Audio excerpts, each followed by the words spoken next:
ಎಲ್ರಿಗೂ ನಮಸ್ಕಾರ. ಇವತ್ತಿನ ತರಗತಿಯಲ್ಲಿ ನಾವು ಭಾರತದ ಪ್ರಮುಖ ನದಿಗಳು ಮತ್ತು ಅವುಗಳ ಉಗಮ ಸ್ಥಾನಗಳ ಬಗ್ಗೆ ತಿಳ್ಕೊಳ್ಳೋಣ.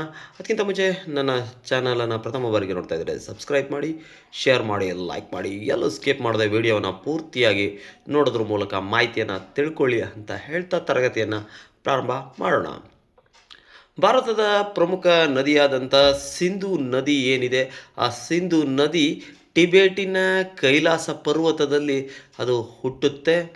ಇನ್ನು ಭಾರತದ ಉದ್ದವಾದಂಥ ನದಿ ಗಂಗಾ ನದಿ ಏನಿದೆ, ಆ ಗಂಗಾ ನದಿಯು ಗಂಗೋತ್ರಿ ಅನ್ನುವಂಥ ಸ್ಥಳದಲ್ಲಿ ಅದು ಹುಟ್ಟುತ್ತೆ. ಗಂಗಾ ನದಿಯ ಉಗಮ ಸ್ಥಾನ ಗಂಗೋತ್ರಿ. ಇನ್ನು ಭಾರತದ ದೊಡ್ಡ ನದಿ ಬ್ರಹ್ಮಪುತ್ರ ನದಿ ಏನಿದೆ ಅದು ಚಮಯುಂಗ್ ಡಂಗ್ ಅನ್ನುವಂಥ ಸ್ಥಳದಲ್ಲಿ ಅದು ಹುಟ್ಟುತ್ತೆ. ಚಮಯುಂಗ್ ಡಂಗ್ ಅನ್ನುವಂಥ ಸ್ಥಳದಲ್ಲಿ ಬ್ರಹ್ಮಪುತ್ರ ನದಿ ಹುಟ್ಟುತ್ತೆ. ಇನ್ನು ಮಹಾನದಿ ಎಲ್ಲಿ ಹುಟ್ಟುತ್ತೆ ಅನ್ನುವಂಥದ್ದನ್ನು ನಾವು ನೋಡ್ತಾ ಹೋಗೋದಾದರೆ, ಮಹಾನದಿ ಸಿವಾಹ ಶ್ರೇಣಿಯಲ್ಲಿ ಅದು ಹುಟ್ಟುತ್ತೆ. ಮಹಾನದಿಯ ಉಗಮ ಸ್ಥಾನ ಸಿವಾಹ ಶ್ರೇಣಿ.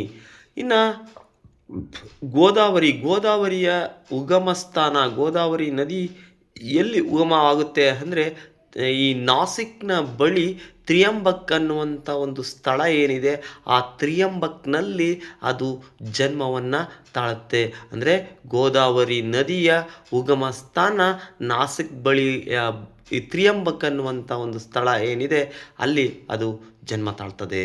ಇನ್ನು ಕೃಷ್ಣಾ ನದಿಯನ್ನು ನಾವು ನೋಡ್ತಾ ಹೋಗೋದಾದರೆ, ಕೃಷ್ಣಾ ನದಿ ಏನಿದೆ ಇದು ಮಹಾಬಲೇಶ್ವರ ಅನ್ನುವಂಥ ಒಂದು ಸ್ಥಳದಲ್ಲಿ ಹುಟ್ಟುತ್ತೆ. ಕೃಷ್ಣಾ ನದಿಯ ಉಗಮ ಸ್ಥಾನ ಮಹಾಬಲೇಶ್ವರ. ಇನ್ನು ನಮ್ಮ ಕರ್ನಾಟಕದ ಜೀವನದಿ ಕಾವೇರಿ ಕೊಡಗಿನಲ್ಲಿ ಹುಟ್ಟುತ್ತೆ. ಕೊಡಗಿನಲ್ಲಿ ತಲಕಾವೇರಿ ಎನ್ನುವಂಥ ಒಂದು ಸ್ಥಳ ಏನಿದೆ, ಆ ತಲಕಾವೇರಿಯಲ್ಲಿ ಏನಾಗುತ್ತೆ, ಕಾವೇರಿ ನದಿ ಉಗಮ ಆಗುತ್ತೆ. ಅಂದರೆ ಕಾವೇರಿ ನದಿಯ ಉಗಮ ಸ್ಥಾನ ತಲಕಾವೇರಿಯಲ್ಲಿ ಅದು ಜನ್ಮ ತಾಳುತ್ತೆ. ಇನ್ನು ನರ್ಮದಾ ನದಿ ಎಲ್ಲಿ ಉಗಮ ಆಗುತ್ತೆ ಅಂದರೆ, ಅಮರಕಂಟಕ ಅನ್ನುವಂಥ ಸ್ಥಳ ಏನಿದೆ ಅಲ್ಲಿ ಅದು ಜನ್ಮವನ್ನು ತಾಳ್ತದೆ.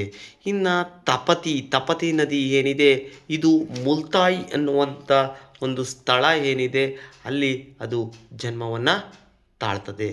ಇದಿಷ್ಟು ನಮ್ಮ ಭಾರತದ ಪ್ರಮುಖ ನದಿಗಳು ಮತ್ತು ಅವುಗಳ ಉಗಮ ಸ್ಥಾನ. ನಮ್ಮ ಕನ್ನಡ ನಾಡಿನ ಜೀವನದಿ ಏನಿದೆ ಅದು ಕೊಡಗು ಅಂತ ಅಲ್ಲಿ ಬರೆದಿದ್ದೀನಿ. ಕೊಡಗಿನ ಜೊತೆಗೆ ನಾವು ಆ ಕೊಡಗಿನ ಸ್ಥಳವಾದಂಥ ತಲಕಾವೇರಿಯಲ್ಲಿ ಅದು ಜನ್ಮವನ್ನು ತಾಳ್ತದೆ, ಅಂದರೆ ಹುಟ್ಟುತ್ತದೆ ನದಿ.